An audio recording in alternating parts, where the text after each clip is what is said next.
What is up, YouTube? I am Eric and you are watching Retro Video Game Pickups, and in this video we are going to talk about some weird NES controllers. So if you like games, consoles, or product reviews, please consider subscribing and hitting that bell notification.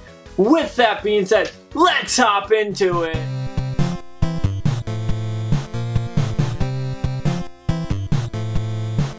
Okay, so the NES had a ton of weird and wacky controllers, and honestly, there are some Nintendo branded and some third-party branded controllers that are just completely off the wall, and I wanted to show you guys a few that I have in my collection because honestly, they're weird, they're wacky, and they're just sometimes good, sometimes they suck completely. So we're going to talk about some of those, and honestly, we're just going to roll right into it because there's anything fancy, but I'm going to start with this very weird controller. Here is the 500XJ Epix by Conix. It's a very weird looking controller. As you can see, there are two buttons on the side. That is your A and your B button, and then on top here is a start, a select button, and then below is an auto fire on and off, and you put your two fingers down here where the A and B is, you hold it with that hand, and then you use your other hand to kind of control the joystick, which, to be honest, this joystick is weird because, like, if you want to go straight and then down, it's almost better to feel it move than to like go with where it's going because it just seems to be going weird, and honestly, I'm not a huge fan of this controller. I thought maybe this will be great because kind of it fits in your hand and you can play, but no, this thing is a definite pass. It's so weird looking. It kind of looks like a weird looking bean kind of thing. But overall, I think it's aesthetically kind of interesting, but once you get to actually using it, you're like, man, this is such a terrible stick because it feels like it's almost off-centered.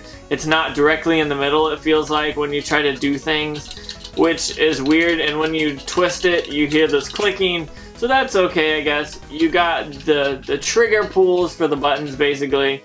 Overall, it's an okay controller, but it's very, very weird. Next, we have the Star Master, which is just basically your joystick. There's nothing fancy about it. It's a joystick that you have a button on top, you then have a button here so you can hold it and play, and then you have a start select button. Overall, it's just kind of a weird controller. I understand why the suctions are. You want to like suction it to like a table and maybe feel like you're actually at an arcade or something like that. It doesn't have bad mechanics in it, to be honest, but playing like a random weird game with this instead of a D-pad is really hard. I know you have your A and B buttons and the start and select, but it's just something that's kind of weird and wacky and not something I would pick up to play other than with it for maybe like shooters. Maybe I'll pick this up and use that for shooters.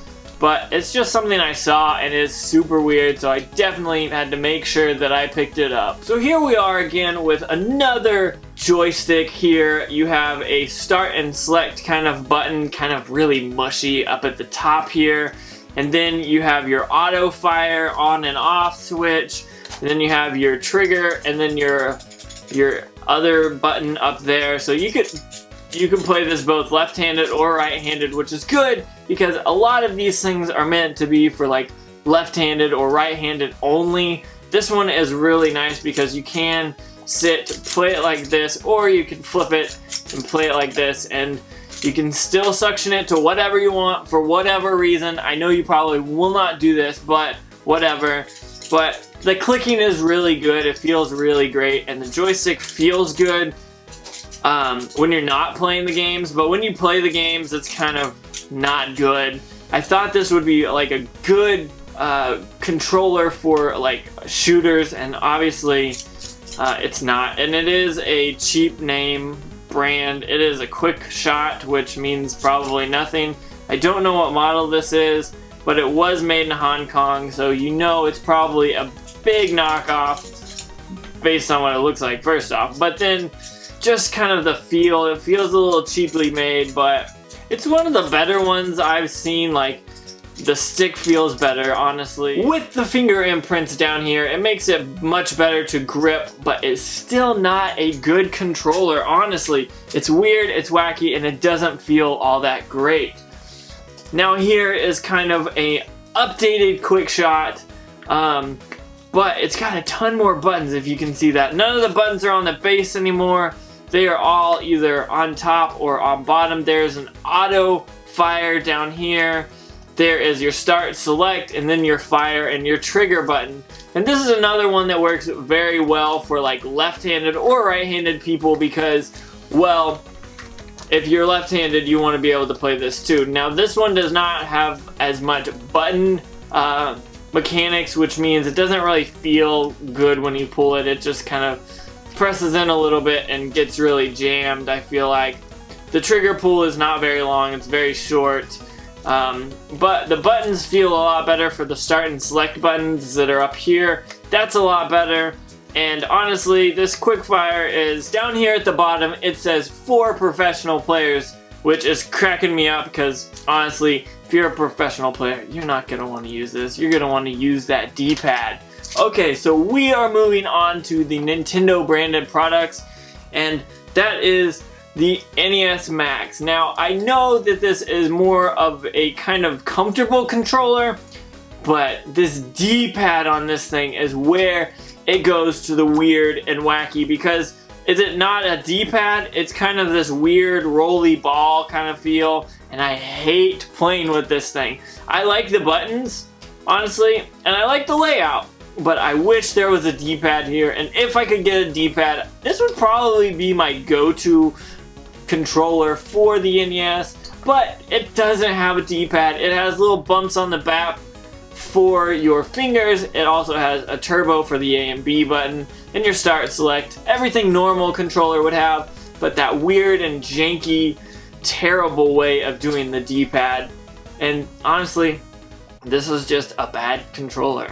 It's weird looking and it plays bad. Okay, so those were all of the weird and wacky controllers that I could find for the NES. And honestly, I wish they had made something to where you could use your hand and kind of motion like this, and maybe use the buttons, the D-pad, and maybe the A and the B, the start and select. Maybe where you could program everything on a controller with some like speakers coming out of it. Wait. This is for the NES. How did I not think of this? I've been wearing this whole video and I never even thought about it. The Power Glove. This is such a weird and wacky controller, but honestly, it's kind of cool. Functional, not really. There's one game that it works decent at, and the rest is just no. The worst thing about this is you have to go and program each thing into each game into the pad before you're using it, unless it is a Power Glove approved game, which is Super Glove Ball, which is actually a fun game. However, you have to figure out what the codes are and program it in, and honestly, it's just not worth it. It's not that accurate, and it's honestly just use a real controller. Okay, so with that being said, I threw out some weird and wacky NES controllers for you guys. If there are any that I left out, please comment down below and let me know, and I'll see if I can get my hands on one and then talk about it for you. Also, I want to say thank you to the sponsor, which is retrovideogamepickups.bigcartel.com. If you want a shirt, go check the link out down below. And honestly, I want to just say thank you so much for watching. 2019 is here, and we are making more videos this year than ever before. And honestly, I am really hopeful / excited for this year.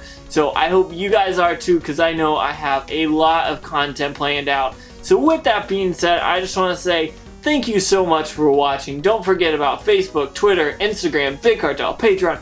All that stuff is down below in the description. Also, since you're here already, don't forget to like, comment, subscribe, and make sure you hit that bell notification because it will help you see my videos when they are released. With that being said, I just want to make sure that you have a good day.